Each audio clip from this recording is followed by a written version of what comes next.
नमस्कार। अहम अद्यतन कक्षायां भवतां सर्वेषां स्वागतम करोमि। मैं आप सभी का भाषा बोधक यूट्यूब चैनल पे स्वागत करता हूं, जहां पे हम लोग बुनियादी संस्कृत एक कोर्स चला रहे हैं, जिसमें कि हम लोग संस्कृत को बेसिक से लेकर एडवांस तक, यानी कि प्रारंभ से लेकर के वहां तक पढ़ने वाले हैं। इतना कि आप एक कोई संस्कृत का वाक्य, कोई संस्कृत का श्लोक देखें तो आप उसको थोड़ा बहुत समझने का प्रयास कर सकें। तो संस्कृत के हम लोग जो बेसिक जिसको बोलते हैं, ठीक है, उसको कवर कर रहे हैं इस कोर्स में। तभी इस कोर्स का नाम भी है बुनियादी संस्कृत, यानी कि बेसिक्स ऑफ संस्कृत। ठीक है, तो इस कोर्स में 4 वीडियोस शायद आ चुकी हैं, जिसमें कि पिछला वीडियो संधि विच्छेद पर था, और उस संधि विच्छेद का वो वीडियो में हम लोगों ने स्वर संधि में दीर्घ संधि तक की बात कर ली थी, और उसके बाद की चर्चा हम लोग आज के वीडियो में करने वाले हैं। ठीक है, तो वीडियो को प्रारंभ करते हैं। प्रारंभ करने से पहले हम लोग हमेशा की तरह संस्कृत माता की वंदना करेंगे और उसके बाद वीडियो को प्रारंभ करेंगे। पठामि संस्कृतं नित्यं, वदामि संस्कृतं सदा, ध्यायामि संस्कृतं सम्यक्, वन्दे संस्कृतमातरम्। संस्कृतस्य प्रसाराय नैजं सर्वं ददाम्यहम्, संस्कृतस्य सदा भक्तो वन्दे संस्कृतमातरम्।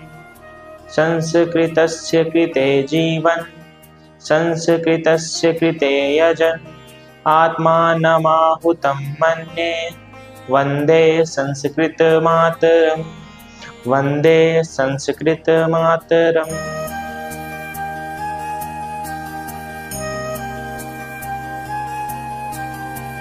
तो प्रारंभ करते हैं हम लोग संधि विच्छेद में दीर्घ संधि के बाद गुण संधि की।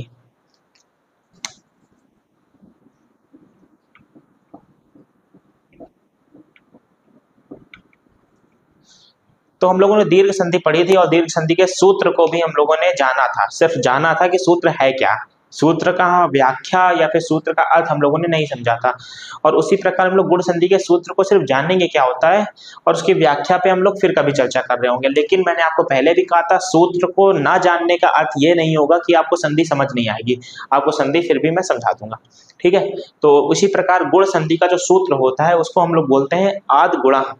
क्या सूत्र है?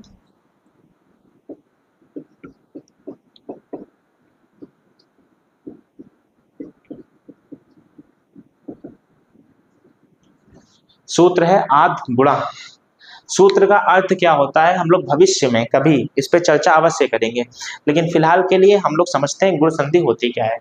तो गुण संधि की सबसे पहले मैं यहाँ पे परिभाषा लिख देता हूँ, उसके बाद फिर आपको समझाता हूँ संधि है क्या।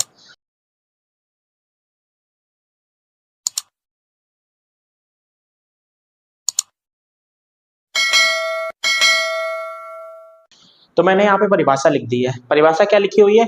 जब छोटा आ या बड़ा आ के पश्चात, यानी के बाद, छोटी बड़ी, छोटा ऊ बड़ा ऊ, री बड़ी री आए तो दोनों के स्थान पर क्रमशः क्या हो जाता है? ए ओ अर या फिर अल हो जाता है। मतलब क्या हुआ इसका कहने का? मतलब ये है कि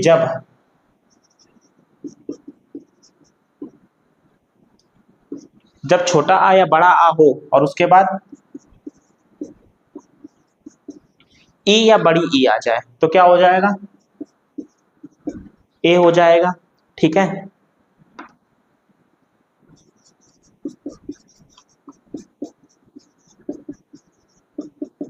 उसी क्रम में जब छोटा आ या बड़ा आ हो और उसके बाद छोटा ऊ या बड़ा ऊ आ जाए तो इसके स्थान पर क्या हो जाएगा? ओ हो जाएगा। ठीक है, उसी क्रम में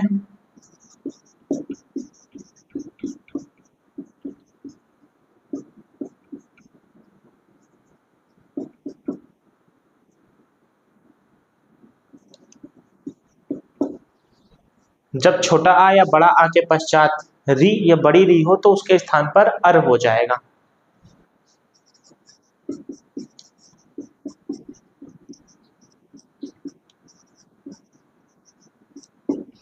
और उसी तरह से जब छोटा आ या बड़ा आ के बाद री हो, ठीक है, तो उसके बाद अल हो जाएगा।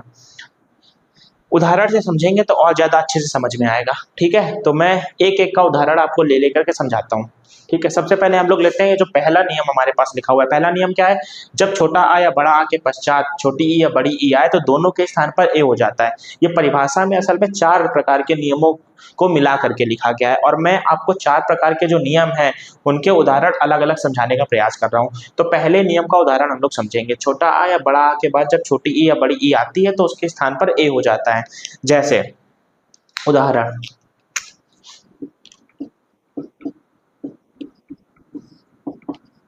उदाहरण क्या हो सकते हैं। पहला उदाहरण,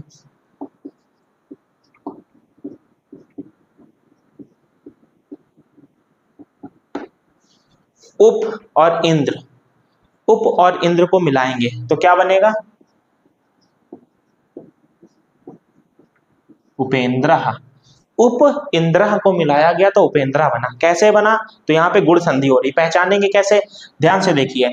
क्या होता था संधि में, पहले शब्द का अंतिम वर्ण, पहले शब्द का अंतिम वर्ण पा है और पा भी नहीं है। ध्यान से आप देखिए तो यहाँ पे छोटा आ की मात्रा लगी हुई है, क्योंकि ये जो पा है ये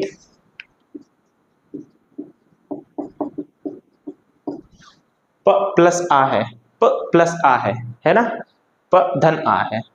तो छोटा आ यहाँ पे है और उसके बाद छोटी ई है, तो छोटा आ और छोटी ई, छोटा आ और छोटी ई मिलेगी तो क्या हो जाएगा, छोटा आ छोटी ई मिलने पे ए हो जाएगा, तो इसकी जगह पे ए आ गया।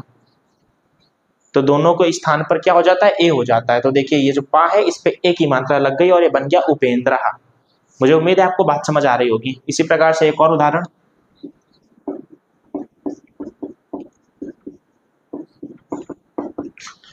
यहाँ लिखा हुआ है उमा धन ईसा। उमा धन ईसा क्या बनेगा, उमेशा।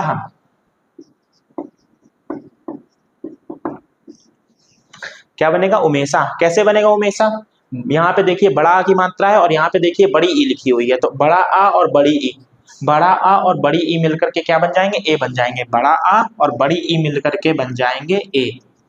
ठीक है, यहाँ पे देखिए बड़ा आ और बड़ी ई मिले तो क्या बना, ए बना, और ए की मात्रा मां में लग गई तो बन गया उमेशा।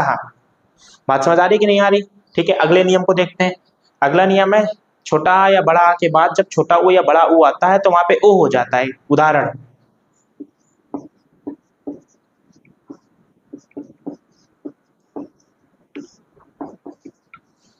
सूर्य और उदय। तो सूर्य या में आप लोग देखेंगे तो किसकी मात्रा लगी हुई है, छोटा आ की मात्रा लगी हुई है। सबसे आखिरी में आप कहेंगे रा की भी लगी हुई है, रा लगा हुआ है, लेकिन रा के बाद भी आ लगा हुआ है। ठीक है, तो आ लिखा हुआ है यहाँ पे छोटा आ और उसके बाद ऊ, तो आ और ऊ मिलकर के क्या बन जाएंगे, ओ बन जाएंगे। तो क्या हो गया, सूर्योदय।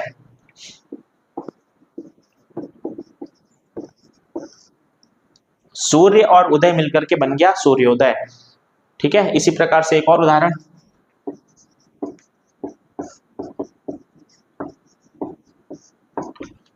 महाधन ऊर्जा। बड़ा आ और बड़ा ऊ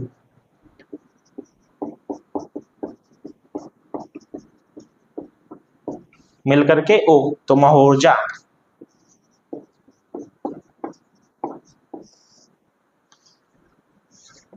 महाधन ऊर्जा महोर्जा। क्या हुआ है यहाँ पे, बड़ा आ और बड़ा ऊ, बड़ा आ और बड़ा ऊ मिलकर के ओ बन गए हैं। अच्छा, एक यहाँ पे आप लोग इस कंफ्यूजन में मत रहिएगा कि जैसे अभी आपने उदाहरण देखे यहाँ पे, तो छोटा आ और छोटी ई था। ठीक है, छोटा आ और छोटी ई था तो ए बना, फिर बड़ा आ और बड़ी ई था तब भी ए बना। यहाँ पे कुछ भी हो, जरूरी नहीं है कि आ के साथ छोटी ई आएगी, छोटा आ के साथ छोटी ई आए, जरूरी नहीं है। छोटा आ के साथ बड़ी ई भी आ जाएगी तब भी ए होगा, या फिर बड़ा आ के साथ छोटी ई आ जाएगी तो भी ए ही होगा। ठीक है, इससे कोई फर्क नहीं पड़ता है, क्योंकि यहाँ पे मेरे जो उदाहरण लिखे हुए हैं आपको उसको देख करके ये शंका हो सकती है कि जब बड़ा आ रहा है तो बड़ी ई आ रहा है, जब बड़ा आ रहा है तो बड़ा ऊ आ रहा है। जरूरी नहीं है ऐसा हो, बड़ा आ के साथ छोटा ऊ आएगा तो भी ओ ही होगा। ठीक है, अगले नियम का उदाहरण, जहां पे छोटा आ या बड़ा आ के बाद छोटी री या बड़ी री आए तो उसकी जगह अर हो जाता है। इसका एक उदाहरण देखते हैं,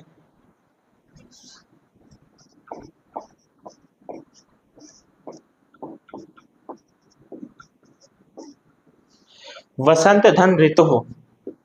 वसंत धन ऋतु क्या हो जाएगा,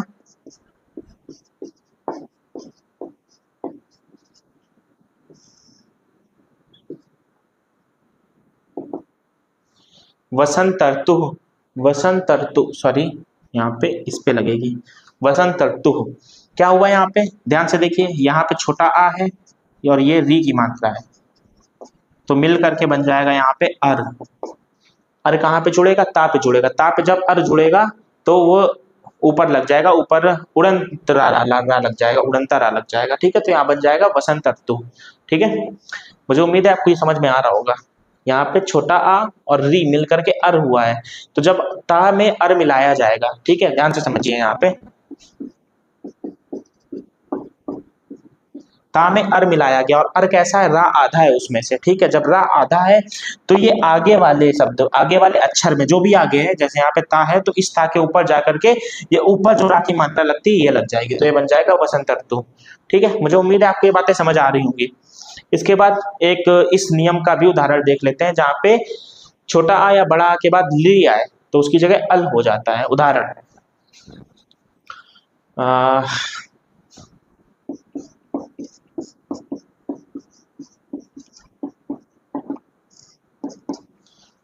तब धन लिकारः, तो क्या बन जाएगा यहाँ पे,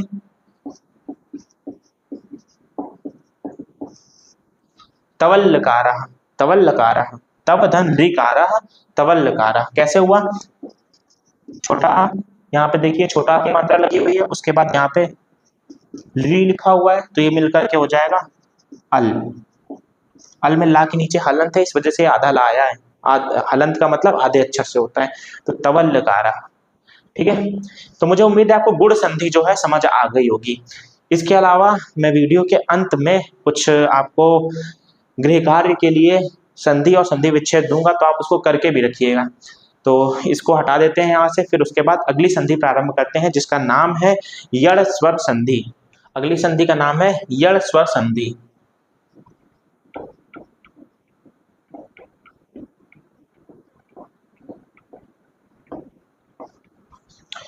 जिस प्रकार से हमने सभी संधियों का अध्ययन किया है, उसी प्रकार से इसमें भी सबसे पहले क्या आएगा, सूत्र।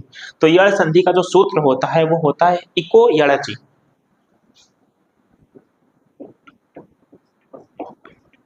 सूत्र क्या होता है, इको यड़चि।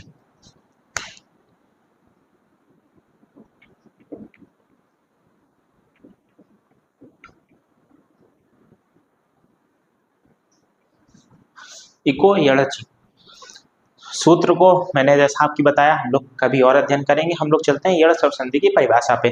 तो मैं पहले परिभाषा यहाँ पे लिख देता हूँ।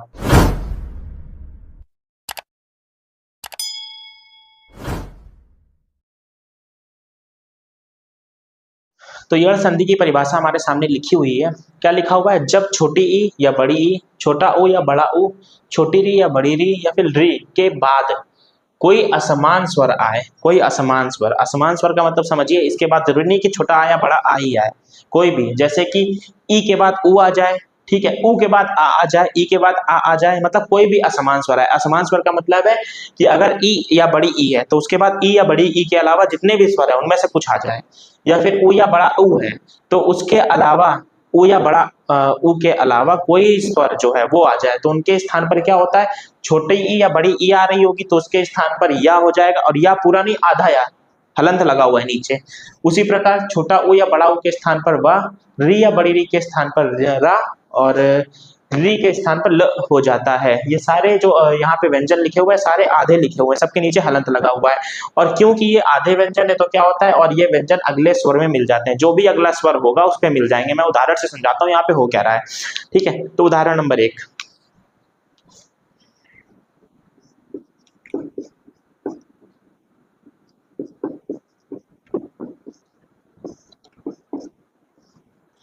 हमारे पास एक उदाहरण लिखा हुआ है, इति धन आदि। इति धन आदि, तो ध्यान से समझिए, यहाँ पे क्या है, सबसे पहले इति लिखा हुआ है, ति, ति मतलब छोटी की मात्रा, और यहाँ पे क्या है, बड़ा आ है। अब नियम क्या कहता है, नियम ये कहता है ई के बाद कोई भी असमान स्वर आए, ई के बाद कोई भी असमान स्वर, देखो ई के बाद यहाँ पे बड़ा आ रहा है तो उसके स्थान पे क्या हो जाएगा, तो ई या बड़ी ई के स्थान पर य हो जाएगा, ठीक है। तो इस ई को हम लोग यहाँ से हटाएंगे और क्या बन जाएगा, या बन जाएगा। लेकिन यहाँ पे ता लगा हुआ है, ठीक है, और ता से हमने ई को हटा दिया है, ध्यान से समझिएगा, नहीं तो गलती होने की बहुत संभावना है। यहाँ पे ई और बड़ा आ मिलने वाले हैं, और ई अगर हमने इससे निकाल दिया, अगर हमने ती से क्या किया, ई को हटा दिया, इस मात्रा को हटा दिया, तो ये ता कैसा हो गया, आधा हो गया। हुआ कि नहीं हुआ? अगर हमने इस ती से छोटी ई की मात्रा को निकाल दिया तो ये ता आधा हुआ, ठीक है, तो यहाँ पे आधा ता आ गया, ठीक है। और उसके बाद नियम क्या कहता है कि ई के बाद कोई भी असमान स्वर आएगा तो बनेगा आधा या, ठीक है। तो ई के बाद जब बड़ा आ आया तो क्या बनेगा, या बनेगा। और फिर नियम क्या कहता है, ये जो व्यंजन है अगले स्वर में मिल जाते हैं। अगला स्वर क्या है, या है, या आ है, तो आ में बड़ा की, या में बड़ा की मात्रा लग जाएगी तो ये बन जाएगा बड़ा या, तो क्या बन जाएगा, इत्यादि। नियम समझ आ रहा है कि नहीं आ रहा है? आपको नियम समझ आ रहा है कि नहीं आ रहा? फिर से समझिए, ता से अगर हमने छोटी ई की मात्रा हटा दी, ता से छोटी ई की मात्रा हटा दी तो यहाँ पे बचेगा सिर्फ आधा ता, तो आधा ता लिखा हुआ है। फिर उसके बाद ई के बाद आया बड़ा आ, तो नियम के हिसाब से ई या बड़ी ई के स्थान पर क्या हो जाएगा, या हो जाएगा, और या भी कैसा रहेगा, आधा रहेगा। लेकिन आखिरी में क्या लिखा हुआ है, ये जो व्यंजन है, ये जितने भी व्यंजन है वहां पे आधा या है, फिर वाह है, फिर रे है, फिर ली है, सॉरी फिर ला है, तो इनके स्थान पर क्या हो जाता है, ये व्यंजन जो होते हैं अगले स्वर में मिल जाते हैं। अगला स्वर है यहाँ पे बड़ा आ, तो ये जो या आया है, आधा या आया है, वो बड़ा आ में मिलकर के बड़ा या बन जाएगा, तो यहाँ बन जाएगा इत्यादि। मुझे उम्मीद है आपको ये समझ आ रहा होगा। एक और उदाहरण से समझते हैं, एक और उदाहरण से समझेंगे।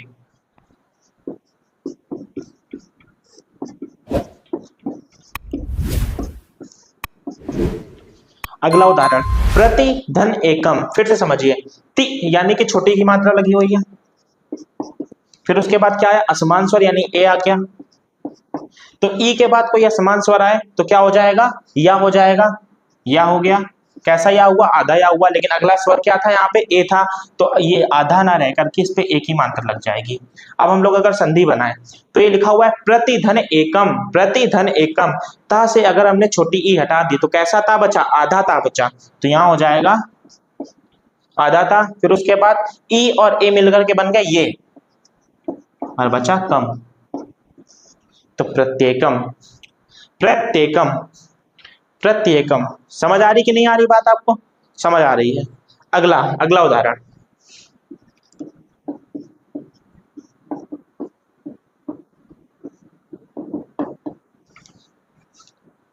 अगला उदाहरण है अनुधन अयः, अनुधन अयः। फिर से समझिए, यहाँ पे क्या है, छोटा ऊ है, छोटा ऊ या बड़ा ऊ के बाद कोई असमान स्वर आए तो छोटा ऊ या बड़ा ऊ के बाद आ रहा है, असमान स्वर आ रहा है।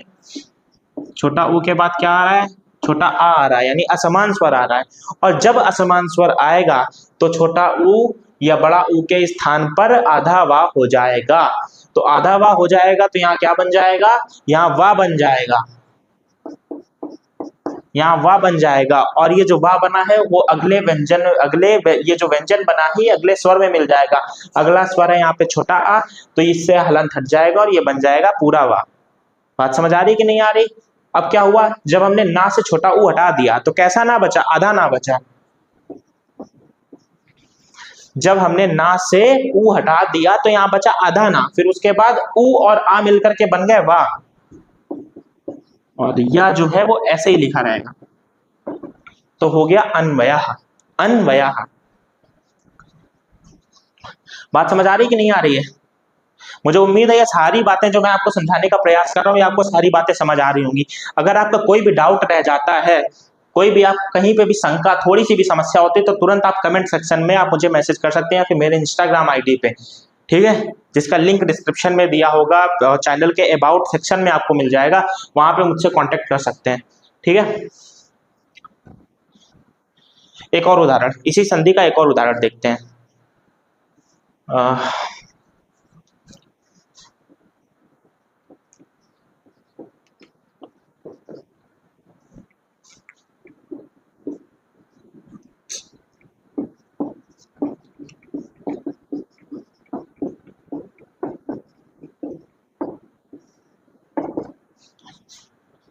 अगला उदाहरण है गुरुधन औदार्यम। क्या है, गुरुधन औदार्यम। अब गुरुधन औदार्यम लिखा हुआ है तो क्या है, यहाँ पे छोटा ऊ है, फिर उसके बाद असमान स्वर आया है, औ आया है, ऊ धन औ लिखा हुआ है, ऊ के बाद कोई असमान स्वर आए तो उसके स्थान पर वाह हो जाता है, तो ऊ के बाद औ आया तो वाह हो जाएगा।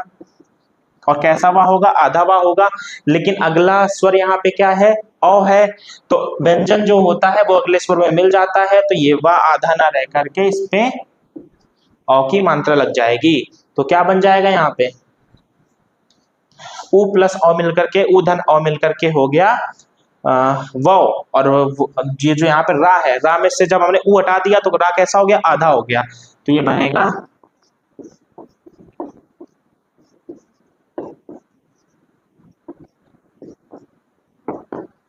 गुर्वोधार्यम।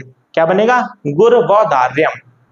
आप कहेंगे कि रा आधा हुआ तो कहाँ गया? तो रा अगर आधा हो गया तो वाह में ऊपर लग गया, है ना। अगर रा आधा हो जाता है तो वो ऊपर लग जाता है, अभी मैंने आपको गुण संधि में बताया था। ठीक है, तो मुझे उम्मीद है आपको समझ आ रही होंगी सारी बातें।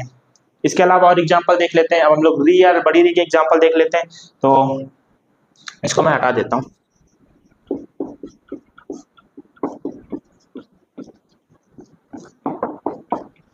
मात्र धन अर्था, मात्र धन अर्था, मात्र नहीं मात्र है। ठीक है, ये तो लिखा हुआ री की मात्रा है, रा की मात्रा नहीं है। मात्र और मात्र में फर्क होता है, मात्री और मात्र में फर्क होता है। तो मात्री है ना। तो क्या बनेगा यहाँ पे? री और आ। री के बाद कोई असमान स्वर आए तो उसके स्थान पर क्या हो जाता है? रा हो जाता है। तो यहाँ पे री के बाद असमान स्वर ही आ रहा है, बिल्कुल असमान स्वर आ रहा है। यहाँ पे छोटा आ रहा है तो क्या बन जाएगा? रा बन जाएगा। और कैसा रा बनेगा? आधा रा बनेगा। लेकिन फिर वही बात, जो व्यंजन होता है वो अगले स्वर में मिल जाता है, तो अगला स्वर यहाँ पे क्या है? छोटा आ है, तो छोटा आ में मिलेगा तो इससे आधा ये जो हलंत है ये हट जाएगा। तो क्या बनेगा? माँ। और उसके बाद अगर हमने इस ता से री की मात्रा हटा दी तो ता कैसा हो गया? आधा हो गया। ता कैसा हो गया? आधा हो गया। ठीक है, ता से अगर हमने री की मात्रा हटा दी तो ता बन गया आधा।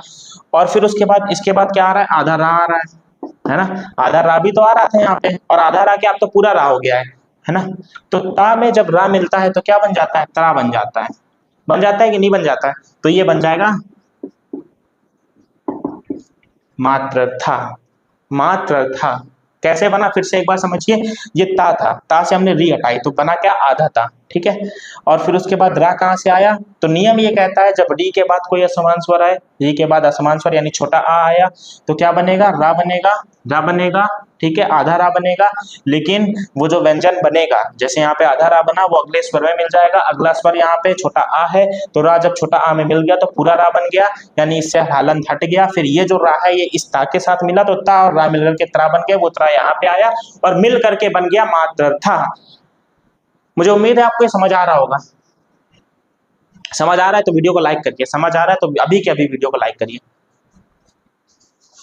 ठीक है, इसके बाद अगला उदाहरण, ली का एक उदाहरण देखते हैं।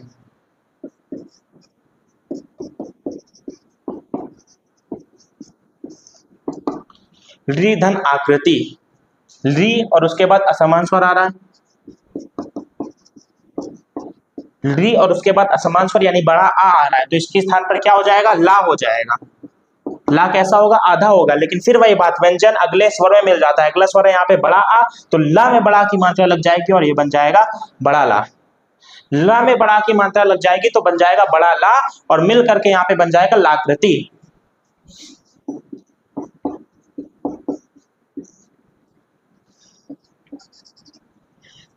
मिल करके यहाँ बन जाएगा लाकृति।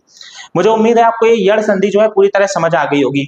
अगर आप ध्यान से देख पा रहे हो तो ये गुण संधि का, मैंने कहा था व्युत्क्रम है, गुण संधि का अपोजिट है, गुण संधि का विलोम है। क्यों है? क्योंकि अगर आपने गुण संधि की परिभाषा ध्यान से देखी है तो गुण संधि में छोटा आ या बड़ा आ के पश्चात ये सारे स्वर आते थे। ठीक है, और यहाँ पे इसके पश्चात कोई भी असमान स्वर आ रहा है, मैं ये नहीं कह रहा उसके पश्चात आ या छोटा बड़ा या ही आना चाहिए, लेकिन इसके पश्चात कोई भी असमान स्वर आ रहा है, उसमें गुण में ये सब बाद में आते थे, यड़ में ये सब पहले आते हैं। तो इस वजह से हम ये कह सकते हैं गुण संधि का व्युत्क्रम यड़ संधि, या फिर गुण संधि की विलोम यड़ संधि, यड़ संधि का विलोम गुण संधि है।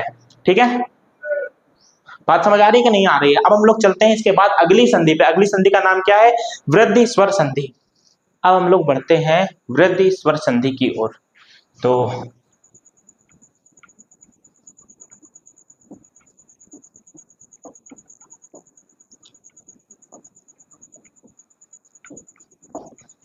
वृद्धि स्वर संधि, वृद्धि स्वर संधि का भी सूत्र हम लोग देखेंगे।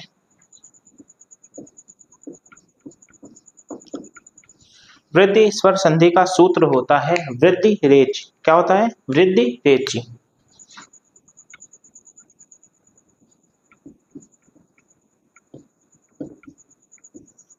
वृद्धि रेच, ठीक है। होती क्या है उसके लिए मैं यहाँ पे सबसे पहले परिभाषा लिख देता हूं, फिर समझने का प्रयास करेंगे।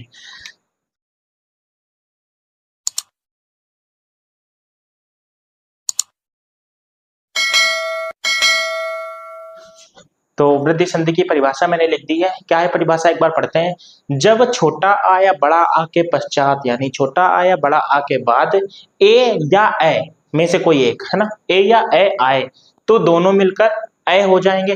वृद्धि का मतलब क्या होता है? बढ़ना। वृद्धि मतलब होता है बढ़ना। तो जो भी बढ़ा हुआ होगा, ए या ए में बढ़ा कौन है? बड़ा मतलब अब बड़ा कौन है, ऐसे समझिए। तो ए या ए में डबल मात्राएं, तो जो भी बढ़ा हुआ होगा वही आ जाएगा। तो जब आ या बड़ा आ के पश्चात ए या ए आए तो दोनों मिलकर ए, तथा जब आ या बड़ा आ के पश्चात ओ या फिर बड़ा ओ, सॉरी ओ या ओ, बड़ा ओ तो कुछ होता नहीं है, तो पश्चात ओ या ओ आए तो दोनों मिलकर औ हो जाते हैं, ठीक है। उदाहरण से ज्यादा अच्छे से समझ में आएगा, तो मैं उदाहरण यहाँ पे ले लेता हूँ, फिर आपको समझाने का प्रयास करता हूँ। तो पहला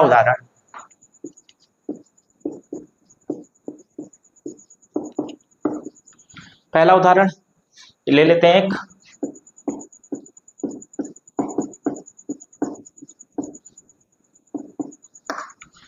लिखा हुआ है यहाँ पे सदा धन एव। ध्यान से देखिए, सदा लिखा हुआ है, पहले शब्द का अंतिम वर्ण में मात्रा लगी हुई है बड़ा आ की, और उसके बाद जो दूसरा शब्द है उसका प्रारंभिक स्वर है ए। तो आ और ए जब साथ में आए, क्या लिखा हुआ है? जब आ के पश्चात ए या ए कोई भी आ सकता है, तो उनके स्थान पे क्या हो जाएगा? ए हो जाएगा।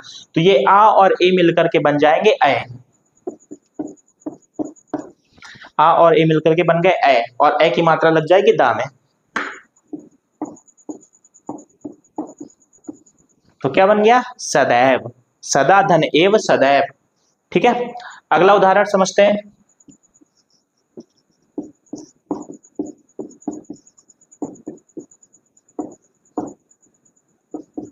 क्या लिखा हुआ है? महाधन ऐश्वर्यम। महाधन ऐश्वर्यम, महा में बड़ा की मात्रा,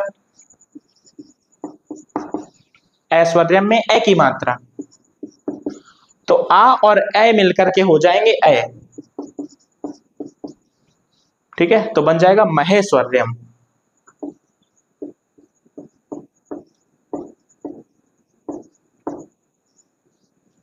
महेश्वर्यम, ठीक है। इसी प्रकार से एक और उदाहरण देखते हैं दूसरे नियम का। तो दूसरे नियम का एक उदाहरण लिख लेते हैं।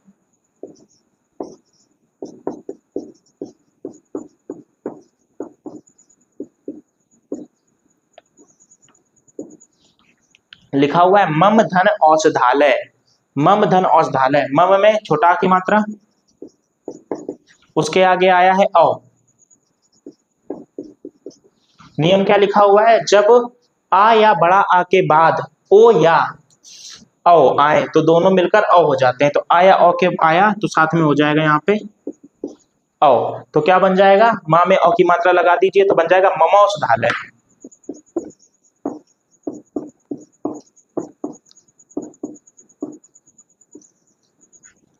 ममौषधालय, ममौषधालय, ठीक है।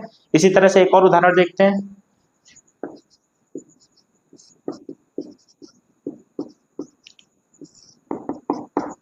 लिखा हुआ है जल धन ओघा।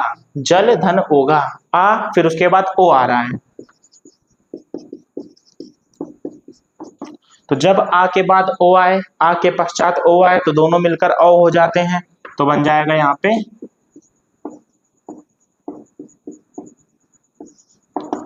जलौघा। क्या बन जाएगा? जलौघा। इसी तरह से और भी उदाहरण हो सकते हैं जिसको मैं आपको गृह कार्य के लिए अभी दूंगा, ठीक है। तो मुझे उम्मीद है आपको वृद्धि स्वर संधि भी समझ में आ गई होगी। चलते हैं हम लोग अगली संधि की तरफ, जिसका नाम है अयादि स्वर संधि। आप लोग इसको नोट्स, मैंने पिछली वीडियो में भी कहा था और इस वीडियो में फिर से आपसे बोल रहा हूं कि नोट्स जरूर बनाइए, जितनी भी चीजें यहाँ पे लिखी हुई हैं उसके नोट्स आप अपनी कॉपी में जरूर बनाइए, तभी आपको बातें सारी याद रहेंगी और समझ में आएंगी। तो अगली संधि का नाम है अयादि स्वर संधि। तो अयादि स्वर संधि के सूत्र को सबसे पहले देखेंगे, और इसका सूत्र जो है उसका उच्चारण बहुत थोड़ा सा मतलब जटिल हो सकता है आपके लिए, लेकिन मेरे साथ उच्चारण करेंगे तो आप समझ जाएंगे। क्या उच्चारण होगा इसका? एचो यवा यावा, साथ में बोलिए, एचो यवा यावा, एचो यवा यावा। लिखेंगे कैसे?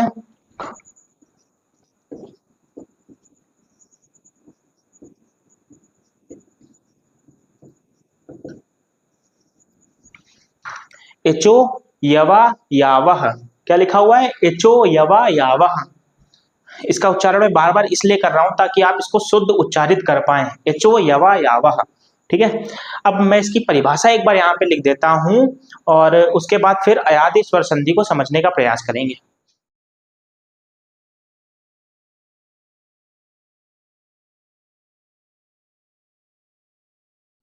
तो परिभाषा मैंने यहाँ पे लिख दी है। क्या परिभाषा, एक बार इसको पढ़ेंगे। तो लिखा हुआ है, जब ए ऐ ओ औ के बाद कोई स्वर आए, कोई भी स्वर आए, किसके बाद आए? ए ऐ ओ औ के बाद आए, तो क्या होता है? ए का आय हो जाता है, यानी कि ए के स्थान पर अय हो जाता है। अय का आय यानी कि ए के स्थान पर आय हो जाता है। उसी प्रकार ओ का अव यानी ओ के स्थान पर अव, और औ का आव हो जाता है। औ का आव यानी कि औ के स्थान पर आव हो जाता है। बात समझ आ रही है आपको? ठीक है। तो उदाहरण से समझने का प्रयास करेंगे कि ये नियम कहना क्या चाह रहे हैं। तो पहला उदाहरण,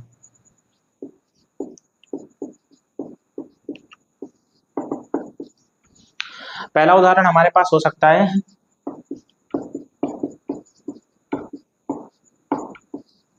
क्या लिखा हुआ है यहाँ पे? ने धन अनम, ने धन अनम। ध्यान से समझिए, यहाँ पे ना में किसकी, ने में किसकी मात्रा लगी हुई है? तो ने में ए की मात्रा लगी हुई है, और उसके बाद अगले शब्द का पहला अक्षर यानी पहला स्वर जो है वो आ है। तो परिभाषा क्या बोलती है? परिभाषा कहती है कि ए के बाद कोई भी स्वर आए तो ए का अय हो जाता है।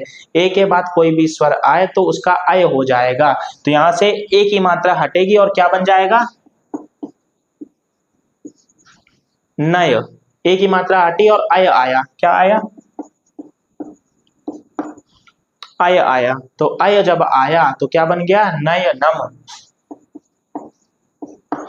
और यहाँ पे जो परिभाषा लिखी है, यहाँ पे अय में हलंत, आय में हलंत, अब में हलंत और आव में भी हलंत है ना? क्यों हलंत है और यहाँ पे हलंत क्यों नहीं लगी, इसको भी समझिए। जब ए और आ मिले तो आय बनेगा, और यहाँ में हलंत भी है, लेकिन क्योंकि यहाँ पे अगला शब्द मतलब अगला जो स्वर है वो छोटा आ है, तो ये छोटा आ जब या में मिलेगा तो पूरा या हो जाएगा, तो बन जाएगा नय नम, है ना? इसी तरह से एक और उदाहरण समझते हैं।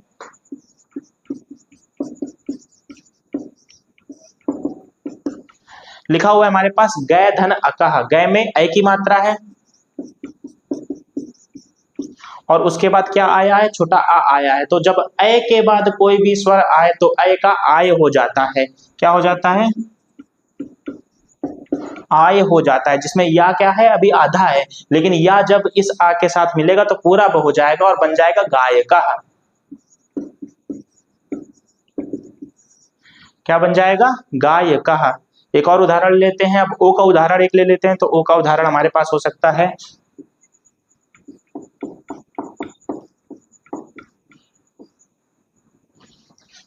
भो धन अति। भो धन अति, जहां पे भो में ओ की मात्रा है और ओ के बाद आ रहा है यहाँ पे छोटा आ।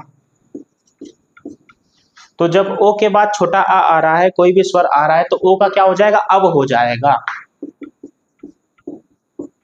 ओ के स्थान पर अब आ जाएगा, तो ओ को यहाँ पे हटा दीजिए तो हो गया। जब भो से ओ की मात्रा हटी तो क्या आया? अब आया, तो भव। और क्योंकि बाद में छोटा आ है तो छोटा आ आया हुआ है, तो उसके बाद इसका हलंत हट जाएगा और यहाँ पे बन जाएगा, क्या बन जाएगा? भवती। क्या बना? भवती।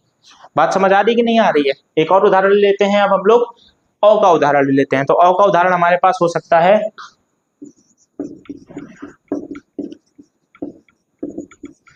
क्या लिखा हुआ है? पौ धन अकह। पौ धन अकह, पौ में औ की मात्रा और अ के बाद आ रहा है यहाँ पे छोटा आ। जब अ के बाद कोई भी स्वर आए, जब अ के बाद कोई स्वर आए तो अ का क्या हो जाता है, आव हो जाता है। तो यहाँ पे अ और आ मिलकर के बन जाएंगे आव। और ये आव मिलेंगे तो क्या बनेगा, जब अ हमने हटाया, प से अ हटाया और इसमें आव लगाया तो बन गया पाव। और बाद में छोटा आ लिखा हुआ है तो वहां से हलंत भी हट जाएगा तो बन जाएगा पाव का।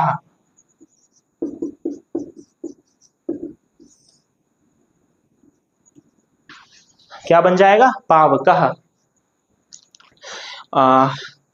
इसी तरह से और भी अन्य प्रकार के यहाँ पे उदाहरण संभव हो सकते हैं। मैं एक और उदाहरण ले लेता हूँ। जैसे कि हमारे पास एक और उदाहरण हो सकता है।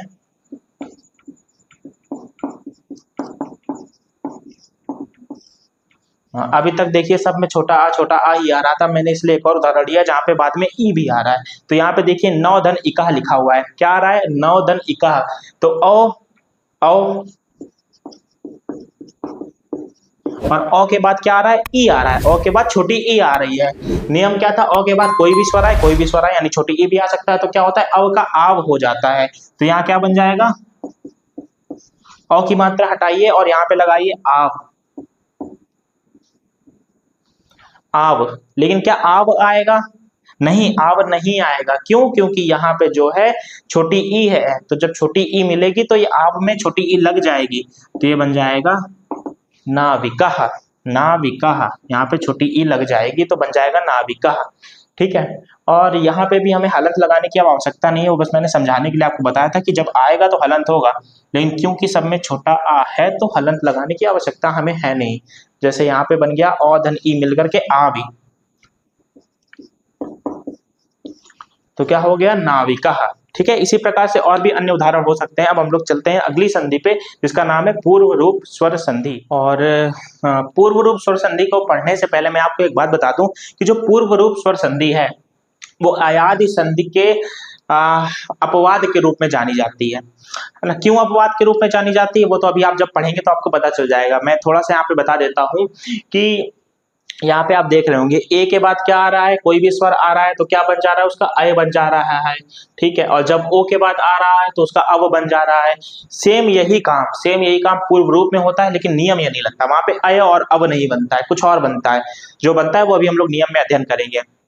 अच्छा, एक और बात है, क्या स्वर संधि के पास इतने ही 6 प्रकार ही होते हैं? नहीं, इसके अलावा भी और भी कुछ प्रकार होते हैं जिनका नाम भी आपने कभी ना कभी सुना होगा, लेकिन उनका हमें अभी अध्ययन नहीं करना है। बुनियादी संस्कृत में हम लोग उनका अध्ययन नहीं करेंगे। हाँ, भविष्य में हो सकता है कि उसका अध्ययन कभी और कर रहे हो। ठीक है। और भी जैसे कि पररूप स्वर संधि होती है, प्रगति भाव स्वर संधि होती है ना, और भी अन्य प्रकार की स्वर संधियां हो सकती है, लेकिन उनका अध्ययन अभी हमें नहीं करना है।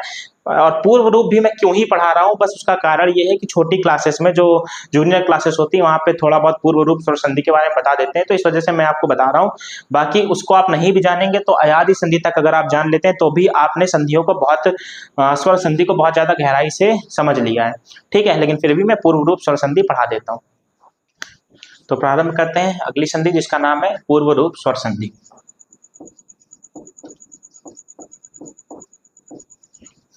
पूर्व रूप स्वर संधि, इसका सूत्र क्या होता है, इसका सूत्र भी उच्चारण आपको ध्यान से समझना होगा। तो उच्चारण है इसका, मैं पहले बोल ही देता हूं। तो उच्चारण इसका एंगह, साथ में बोलिएगा आप लोग, मेरे साथ साथ रिपीट करिएगा, एंगह पदांता, एंगह पदांता दति, एंगह पदांता दति। जब हम लोग संस्कृत की पेडागॉजी पढ़ते हैं ना, तो बीएड का एग्जाम जब देते हैं तो वहां पे बार बार क्वेश्चन आता है। मतलब मैंने बीएड का एग्जाम अभी दिया नहीं है, मैं देने वाला हूँ बीएड का एग्जाम जहाँ पे पेडागॉजी पूछी जाएगी संस्कृत की। लेकिन मैंने पिछले कई सालों के प्रश्न पत्र उठा करके देखे अपनी पढ़ाई में, तो मैंने देखा है वहां पे लगातार एक प्रश्न बार बार पूछा जा रहा है कि संस्कृत पढ़ाते समय या फिर संस्कृत को पढ़ते समय उच्चारण का क्या महत्व होता है। तो इसका बहुत बड़ा आंसर है। अगर हम लोगों ने, मेरी कोशिश है कि आगे चल के मैं संस्कृत की पेडागॉजी भी इसी चैनल पे पढ़ाऊंगा, है ना। तो जब संस्कृत की पेडागॉजी, संस्कृत शिक्षण को पढ़ाया जाएगा तो मैं वहां पे आपको बताऊंगा कि जो संस्कृत में उच्चारण है उसका कितना अधिक महत्व होता है। ठीक है। लेकिन यहाँ पे फिलहाल आपको सूत्र के उच्चारण में भी ध्यान देना है। सूत्र क्या होता है, एंगह पदांता दति।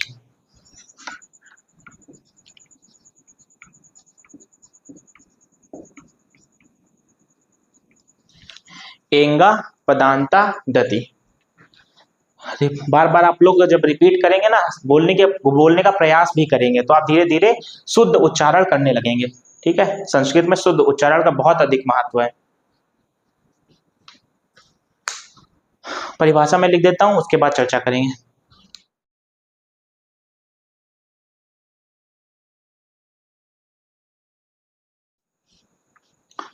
तो मैंने यहाँ पे परिभाषा लिख दी है पूर्व रूप स्वर संधि की। क्या लिखी हुई है परिभाषा? जब पदांत में, पदांत का मतलब ऊपर लिखा हुआ है क्या है, पद के अंत में, पद के अंत में ए या ओ हो।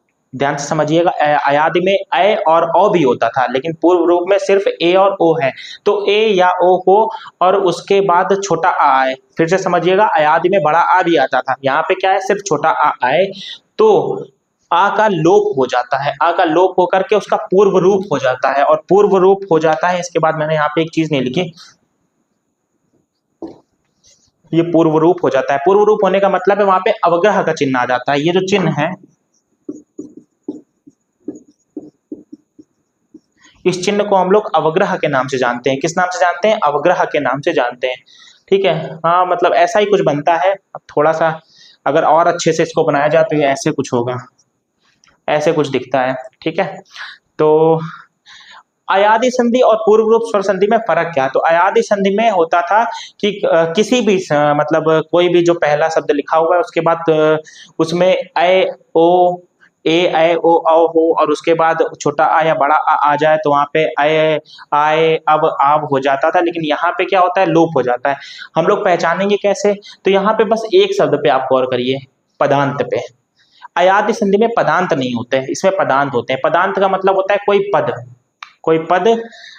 पदांत को मैं अगर आपको समझाने का प्रयास करूं तो कुछ ऐसे कह सकते हैं, जैसे आप लोग अयादि संधि की जब बात करते हैं तो अयादि संधि में एक उदाहरण मैंने आपको अभी समझाया था, ने धन अनम, और इसमें ए और आ आकर के नयनम हुआ था। ठीक है, लेकिन मैं एक अगर इसका उदाहरण ले लूं तो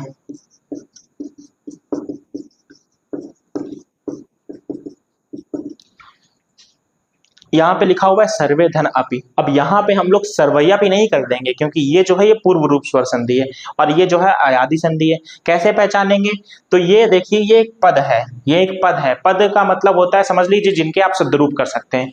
इसके शब्दरूप संभव है। सर्व होते हैं ना, सर्वा सर्वो सर्वे होता है ना, तो सर्वे जो है ये प्रथमा विभक्ति का बहुवचन रूप है ना।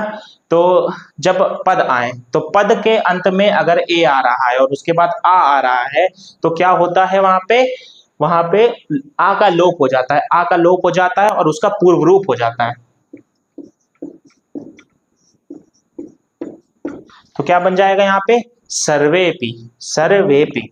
ठीक है, बात समझ आ रही कि नहीं आ रही? मैं एक और उदाहरण ले लेता हूँ। पूर्व रूप स्वर संधि का पहला उदाहरण ये है। दूसरा उदाहरण मैं ले लेता हूँ। दूसरा उदाहरण हमारे पास हो सकता है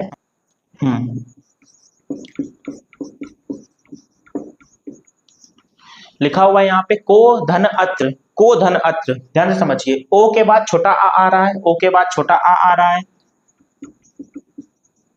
ओ के बाद छोटा आ रहा है। यहाँ पे ए के बाद छोटा आ रहा था।